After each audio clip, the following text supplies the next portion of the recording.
It's the weekend and your stories are rumors of SEC subpoenas, UK central bank speaks on illegal activities, and a crypto fake ID ring comes crashing down.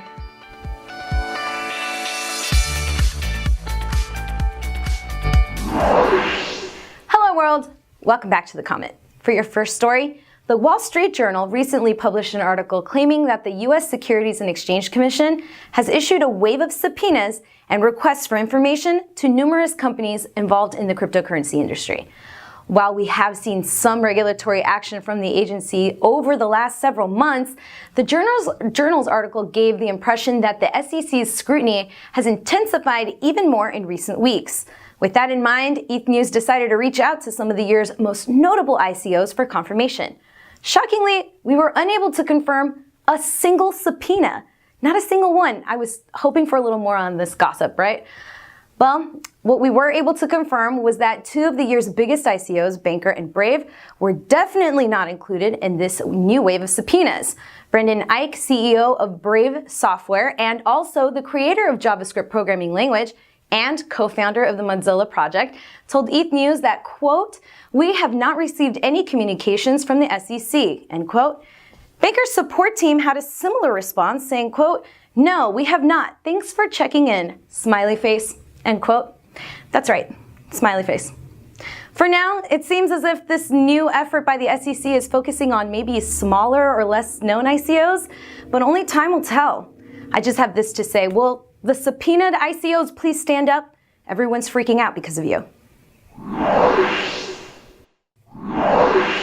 In other news, Mark Carney, governor of the Bank of England, addressed the issue of cryptocurrencies and the greater financial ecosystem, saying, quote, "In my view, holding crypto asset exchanges to the same rigorous standards as those that trade securities would help address a major underlap in the regulatory approach," end quote. Carney also warned that companies engaged in ICOs will not be allowed to use semantics to avoid securities laws designed to protect investors. What? Who does that? That's like rich people using loopholes to avoid paying higher taxes. Nobody does that. Carney's speech touched on several points. He warned of a host of issues related to cryptocurrencies that include consumer investor protection, market integrity, money laundering, terrorism financing, tax evasion, the circumvention of capital controls, and international sanctions, and of course, volatility. Because, you know, these issues don't exist with fiat money. None of us have ever heard of Swiss bank accounts. However, Carney did say that he doesn't believe cryptocurrencies are a current threat to the stability of the existing financial system.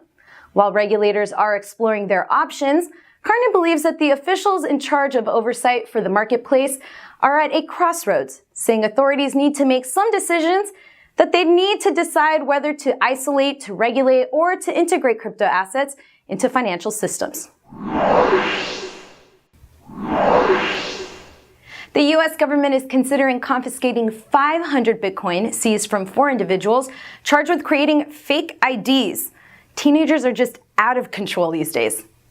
According to the Department of Justice in Ohio, 4 individuals allegedly produced and transferred fake documents, such as driver's licenses and personal identification cards, supposedly from the states of Ohio and Michigan, and Utah. The 4 individuals accumulated 500 Bitcoin worth nearly $5.5 million in current market value over a period of nearly 5 years, from June of 2013 to February of 2018. Prosecutors of this case are ordering the suspects to forfeit the Bitcoin. If successful, the U.S. government will be able to add them to an existing pool of Bitcoin seized from criminals in recent years. I know what you're thinking, but Sy, what will the U.S. government do with said confiscated Bitcoin? What they do with everything else they confiscate? Put it up for auction. Yep, auction. Just this past January, the U.S. Marshals Service had an auction for more than 3,800 Bitcoins. Don't know why I'm just hearing about this now. That's our comment for the day, but what do you think? Are the rumors of the SEC subpoenas true? And if so, are they going after that annoying friend of a friend's who started an ICO but knows nothing about blockchain technology? Is Mark Carney overreacting? And remember when you could get a fake ID from your shady cousin? Neither do I. Mom, if you're watching this, neither do I. Have a wonderful weekend, and don't forget to leave a comment.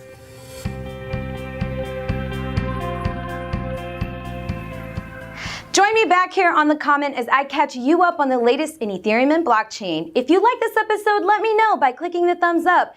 If you didn't like this episode, let me know by clicking the thumbs up. Don't forget to subscribe to our YouTube channel. Make sure you get all the newest episodes of The Comment as they air by clicking that alert button. That's that bell-looking thing next to the word subscribe.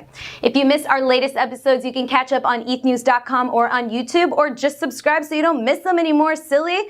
Follow me on Twitter and Instagram at ETHNewsy. That's at ETHNewsSy. And we'll see you next time.